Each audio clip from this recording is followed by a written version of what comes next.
भगवान ब्रह्मा ने अपने पुत्र महर्षि करदम को सृष्टि की वृद्धि के लिए आदेश दिया। महर्षि करदम पिता की आज्ञा स्वीकार करके बिंदुसर तीर्थ के समीप जाकर कठोर तपस्या में लग गए। उस समय तप ही मनुष्यों की समस्त इच्छाओं की पूर्ति का प्रधान साधन था। महर्षि के तपस्या से प्रसन्न होकर भगवान नारायण प्रकट हो गए। उन्होंने महर्षि से कहा, महाराज, मनु की कन्या देवहूति तुम्हारे अनुरूप योग्य पत्नी सिद्ध होगी और तुम्हारे उद्देश्य की पूर्ति में सहायक होगी। अंततः जब महाराज मनु देवहूति को लेकर तुम्हारे आश्रम पर पधारे तब तुम उन्हें देवहूति से विवाह करने की स्वीकृति दे देना। कालांतर में मैं स्वयं तुम्हारे माध्यम से देवहूति के गर्भ से अवतार लूंगा और संसार को सांख्य शास्त्र एवं भक्ति का उपदेश करूंगा। एक दिन महाराज मनु महर्षि करदम के आश्रम पर पधारे और महर्षि का देवहूति के साथ विवाह संपन्न हुआ। विवाह के बाद भी महर्षि अपनी तपस्या में लीन लगे रहे और आश्रम की व्यवस्था तथा दिन महर्षि की सेवा में ही देवहूति की नित्य की दिनचर्या हो गई थी। राजकन्या से अब वह बल्कधारिणी तपस्विनी बनकर रह गई। अत्यंत महर्षि उनकी पति भक्ति और सेवा से प्रसन्न होकर बोले, कल्याणी, तुमने मेरी सेवा में अपने आप को सुखा डाला है।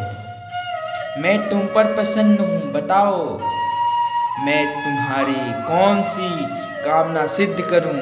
देवहूति को संतान की कामना थी। महर्षि करदम ने अपनी तपस्या और योग के प्रभाव से एक दिव्य विमान प्रकट कर दिया, जिसमें सहस्त्रों दासियां दिव्य वस्त्रभूषण तथा लोकतर ऐश्वर्य भोग की दुर्लभ सामग्रियां उपलब्ध थीं। महर्षि देवहूति के साथ वे विमान में चढ़ गए। उन्होंने विमान में गृहस्थ्य सुखों का भोग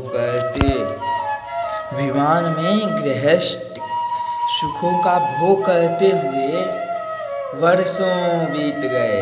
देवहूति ने 9 पुत्रियों को जन्म दिया, जिनका विवाह महर्षि मरीचि, अत्रि, अंगिरा आदि के साथ संपन्न हुआ। महर्षि करदम ने सोचा, विषयों में लगकर यह जीवन नष्ट हो गया। उनमें पूर्ण वैराग्य उदय हुआ। अब उन्होंने अकेले ही तप के लिए वन में जाने का निश्चय किया। देवहूति ने अत्यंत व्याकुल होकर उनसे दिन शब्दों में कहा, देव, मैं इंद्रियों के विषय में मूढ़ बनी रही।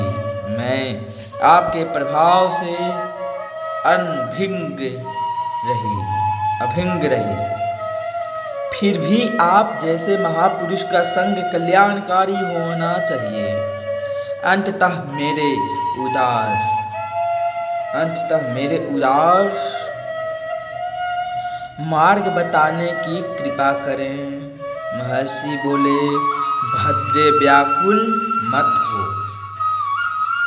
तुम्हारे गर्भ से परम पुरुष प्रकट होने वाला है। वे तुम्हारे तत्व ज्ञान का उपदेश करेगा। मैं उनका दर्शन करके ही यहाँ से जाऊँगा। समय पर भगवान कपिल ने देवहूति के गर्भ से अवतार लिया। महर्षि उनका दर्शन करके और आदेश लेकर तप के लिए वन में चले गए। भगवान कपिल ने माता को तत्व ज्ञान का उपदेश देते हुए कहा, यह मन ही मनुष्य के बंधन और मोक्ष का कारण है। विषय में आसक्त होने पर वह बंधन का हेतु होता है, किंतु परमात्मा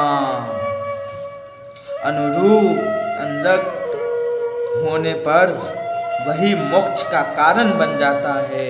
अंततः मनुष्य को चाहिए कि वह सब ओर से मन को खींचकर भगवान के स्वरूप में लगाए। इस प्रकार माता को भक्ति और सांख्य शास्त्र का उपदेश देकर भगवान कपिल समुद्र तट पर गए और समुद्र ने उनको अपने अंदर स्थान दिया। देवहूति भी उनके उपदेश के अनुरूप भगवान में अपना मन लगा कर मुक्त हो गई। बोलिए कपिलावतार भगवान की।